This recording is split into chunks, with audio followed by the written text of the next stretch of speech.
2026 சனி பெயர்ச்சி கன்னி ராசிக்கு எப்படி இருக்க போகுதுங்கிறத பத்தின ஒரு சுருக்கமான பார்வை இது. அதாவது சனி பகவான் அடுத்த 2.5 வருஷத்துக்கு உங்க ராசிக்கு 7ஆம் இடமான மீன ராசிக்கு வர்றாரு.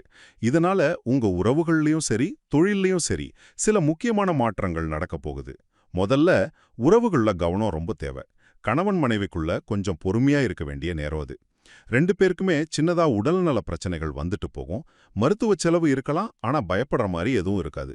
தொழில்ல பார்ட்னர்ஸ் பிரியறதுக்கு வாய்ப்பு இருக்கு, ஆனா கவலைப்படாதீங்க. அதுக்கு பதிலா புதுசா நல்ல பார்ட்னர்ஸ் உங்களுக்கு கிடைப்பாங்க. 2வது விஷயம் வெளிநாட்டு வாய்ப்புகளும் உங்க ஆரோக்கியமும். வெளிநாட்டுல வேலை, படிப்புன்னு சூப்பரான வாய்ப்புகள் தேடி வரும். அதே சமயம் சோம்பேறித்தனத்தை தள்ளி வச்சுட்டு கொஞ்சம் எக்ஸசைஸ், வாக்கிங்னு உடம்ப ஆக்டிவா வச்சுக்கோங்க. முக்கியமா உங்க அம்மாவோட உடல் நலத்துல கொஞ்சம் கூடுதல் கவனம் தேவை. கடைசியா இந்த சவால்களை சமாளிக்க சில எளிய பரிகாரங்கள் இருக்கு. தன்வந்திரி வழிபாடு பண்றது ரொம்ப நல்லது. தினமும் 108 தடவை சனி காயத்ரி மந்திரம் சொன்னா வேலையிடத்துல மேலதிகாரிகளோட இருக்கிற பிரச்சனைகள் குறையும். கூடவே விநாயகர், ஆஞ்சநேயர், பைரவர் வழிபாடு எல்லா தடைகளையும் நீக்கும். சுருக்கமா சொல்லணும்னா இந்த சனி பெயர்ச்சி சவால்கள் கொடுத்தாலும் நீங்க கொஞ்சம் கவனமாவும் சரியான வழிபாடுகளோடும் இருந்தீங்கன்னா கன்னி ராசிக்கு இது ஒரு நல்ல வளர்ச்சியான காலமா தான் அமையும்.